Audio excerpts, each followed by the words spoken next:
Retiring abroad sounds fabulous. Until you realize you may need to learn a new language, decode a new healthcare system, and explain your brunch order in hand gestures. Hello, Rainbow people. I'm David. And I'm John. And today on Queer Money, brought to you by Optimize Investment Partners, more on that in a minute, we're looking at gay-friendly countries where English does the heavy lifting. All right, so we're going to look at 5 cities, one in each of these countries where English is predominantly spoken or a predominantly spoken language for retirees. The first one we're going to look at is Adelaide, Australia. Now, Adelaide is Australia without the Sydney or Melbourne sticker shock. You get beaches nearby, wine country, festivals, a lot of culture, healthcare access, a calmer pace of life that feels more retirement friendly than, say, big city financial cage match. And for the gays, Adelaide offers English speaking ease, strong LGBTQ legal protections, and a more relaxed lifestyle than Australia's super cities. Australia is wonderful, but retiring permanently isn't simple. Most retirement-friendly visa routes have closed to new applicants, and what currently is available is tied to family sponsorship. That's why we're kind of focusing on or sharing this one. This makes a long-term relocation harder for most Americans unless you do have some sort of family connection, so you might want to dig into your family history here. It also is still Australia. So while Adelaide is cheaper, it is cheaper than Sydney and Melbourne. It's definitely not bargain living here. Adelaide's safe, artsy, progressive, and queer-friendly, though it's not necessarily the biggest gay scene in all of Australia. While we're talking about that, let us know in the comments. What are you looking for exactly? Are you looking for a calmer, quieter retirement? Are you looking for the oons lifestyle? Or are you looking for a little bit of both? Or, as they say, 6-7. For Adelaide, though, you want to think about it's less of a gay nightlife machine and more of a comfortable, cultural, livable, and not trying to financially murder you kind of community. As for bars you might want to check out, there are the Mary Poppins Bar as well as the Only Pub. Now, Only isn't necessarily a gay bar or pub, but it's very gay friendly and very popular with the LGBTQ plus community. As for organizations you might want to check out, there's the Adelaide LGBT as well as New Trans Health. When it comes to your wallet, as we mentioned, this is Australia, and Adelaide isn't necessarily as expensive as Sydney or Melbourne. But when it comes to a 2-bedroom, you're going to look at rents starting around $1,750 US. Again, not necessarily cheap. When it comes to overall cost of living, it's on par with Fort Lauderdale. Now, Fort Lauderdale is our touchstone city. So Adelaide is livable. It's safe. It is definitely English speaking. But with the visa complexity and the moderate costs here compared to the US, we're giving it a 7 out of 10 when it comes to the Queer Money retirement rating. All right, next up on our list is Cebu City in the Philippines, a country we covered not too long ago in this series. Now, Cebu City offers gay retirees a powerful combination of a low cost of living, widespread use of English, access to healthcare, nearby beaches, and a large expat community. It's urban enough to offer convenience, medical care, restaurants, malls, and airport access, but it's still much more affordable than most U.S. retirement destinations. For the gay retiree who wants warm weather, lower cost of living, and an easier transition into retirement with English-speaking countries, Cebu is definitely a serious contender. Reality check, though, the Philippines is socially more LGBTQ plus visible than many countries in Asia, but national legal protections are still uneven. Now, Equaldex notes that hate crime protections and conversion therapy bans vary by region and region, while Time has reported that the Philippines is often seen as LGBTQ plus friendly in the Southeast Asia area, but still lacks national anti-discrimination laws. So the vibe can be welcoming, but the legal structure is not as strong as, say, Canada, Australia, or even South Africa. Yeah, so when it comes to the queer vibe here, Cebu offers visibility, friendliness, and social comfort, but not the same level of formal queer infrastructure you'd find, say, for example, in Cape Town, South Africa, Toronto, Canada, or Berlin, Germany. It's more of a warm, affordable, and socially workable area than legal protections wrapped in a big rainbow bow. But there are some bars for you to check out. There is Censored and Club Valentino. Now, for your wallet, your average 2-bedroom rent is going to start at about $650 a month. That's pretty crazy. The cost of living relative to Fort Lauderdale, though, is about 65% lower. Look, retiring abroad comes with a lot of numbers and a lot of moving parts. We built the Queer Money Retirement Abroad Planner and Calculator to make all that a lot easier for you, cleaner, and way less stressful. So grab both at the link in the description. As for your Queer Money retirement rating, we're giving Cebu City a 7 out of 10, as we did just a couple weeks ago. Cebu offers a high affordability, English access, and retiree practicality, but loses points for uneven LGBTQ plus legal protections. All right, the next city we're going to talk about is one just north of the border, and that is St. John's, Newfoundland, and Labrador, Canada. St. John's gives you official English-speaking Canada, coastal beauty, lower rent, colorful neighborhoods, ocean air, music, pubs, and a slower pace of life. For gay retirees who want affordability and a more charming alternative to, say, for example, Toronto or Vancouver, St. John's is a strong pick. Reality check, though, here, this is a smaller and more remote city. So flights can be pricier, winters can be harsher, and the queer scene is smaller. Also, much like Australia, Canada doesn't have a simple retirement visa for Americans. Visitors may be able to stay up to 6 months without a visa, but permanent relocation requires qualifying through an immigration pathway.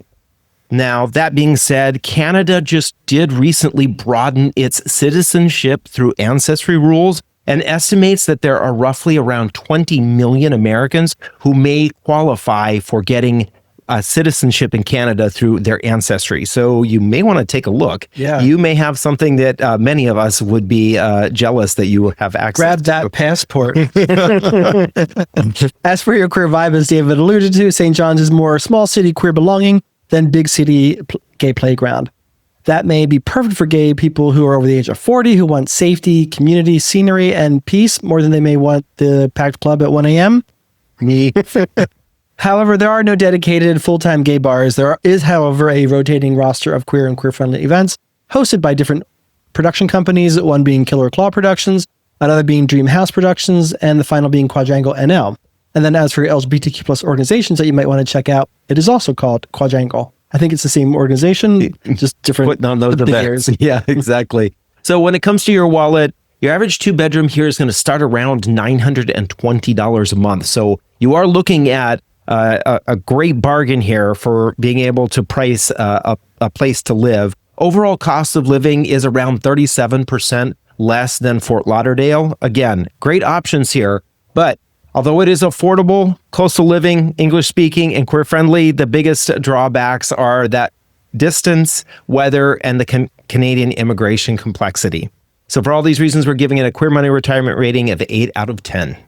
All right, next up on our list is Cape Town, South Africa. Yeah, which is a city that we touched on when we talked about the city we touched on, but when we talked about the country of South Africa, when we had our list of 5 countries that were best for African Americans who are looking for countries where there's a predominant Black culture and Black population, because we know that some of you have asked us for that. And it's also quite affordable. Now, Cape Town may be the most fabulous city on this list. Mountains, beaches, wine country, restaurants, art, design, dramatic scenery, and the strongest queer scene in all of South Africa. For gay retirees who want beauty, community, English access, and a much lower cost than many U.S. coastal cities, Cape Town is hard to ignore. Right. Also, share in the comments if you're looking for mountains, beaches, or city life in your retirement. We'd love to get some context from you. South Africa has major LGBTQ plus legal protections, including constitutional protections around sexual orientation and same-sex marriage, making it one of the strongest legal environments for LGBTQ plus people in all of the African continent. And better than the United States. Yeah, very true. Reality check, though, is that safety is a big concern. Cape Town can be wonderful, but neighborhood choice definitely matters here. You'd want to plan very intentionally around security, transportation, healthcare, and lifestyle. South Africa's retirement person's visa also requires proof of steady income of at least 37,000 Rand per month. Now, Rand is South Africa's currency, which as of the time of this recording, converts to about $2,200 US a month, which makes it more accessible than than some countries, but it's still a real requirement. Not super easy. Right. So when it comes to the queer vibe, Cape Town has probably one of the biggest queer energy cities on this list. It's visible, social, international, more cosmopolitan, I think, than many people probably expect or give it credit for. This is a city where the gay retiree who still wants all that culture, restaurants, beaches, community, all that with a little bit of sparkle and that cost savings, this is a perfect fit.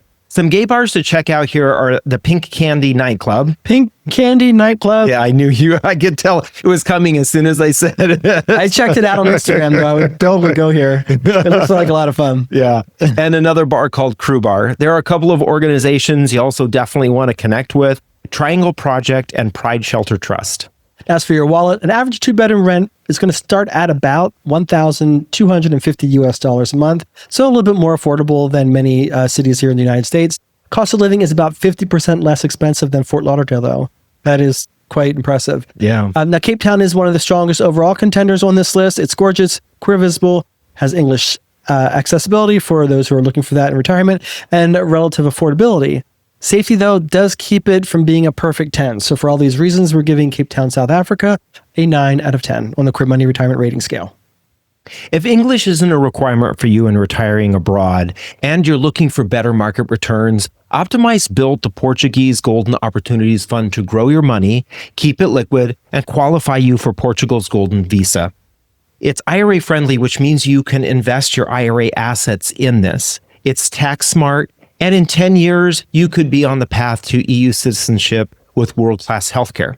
I also did just recently learn that this visa does qualify you to work in Portugal. So for all those reasons, definitely hit the link in the video description to start that journey today.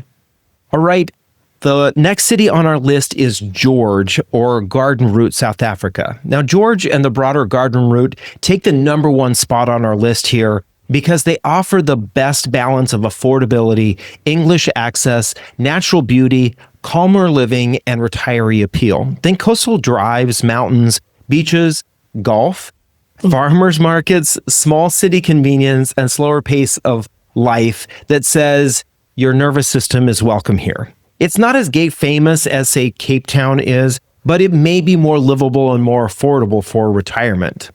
The queer scene here, though, is smaller, so it's not the pick for someone who needs that major nightlife or the big LGBTQ social calendar. Safety, healthcare planning still matter here. And also, South Africa's income requirement for retired persons remains in effect. So this is a lifestyle pick, not a gayborhood around every corner kind of pick. That being said, George and Garden Route offer more quiet acceptance than big city queer visibility. For many gay retirees, that can work beautifully, especially if you want nature, you want affordability, you want access to Cape Town when you need that bigger gay fix on the weekend. So unfortunately, there are no dedicated gay bars in George or the Garden Route area of South Africa, but it's a very welcoming community. They do actually have a Pride every year, and this year's Pride is going to take place between September 24th and September 27th. And there are several LGBTQ plus organizations. Definitely check out the other foundation as well as official Garden Route LGBT.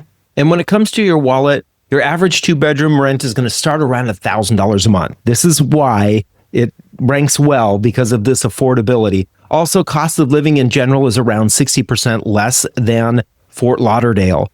George wins because we do slightly overweight affordability. It also delivers a strong retirement lifestyle without that big city price or its intensity. And for that reason, we are giving it a 9 out of 10 on the list here. Again, the logistics, the planning, the financing to move abroad can feel overwhelming. That's why we've got your back. Grab the Queer Money Retire Abroad planner and calculator in the description. And if you need more information on these and other retirement destinations, see our Best Places for Gay Retirement Abroad playlist on YouTube. And until next time, stay fabulous. Not fabulously broke.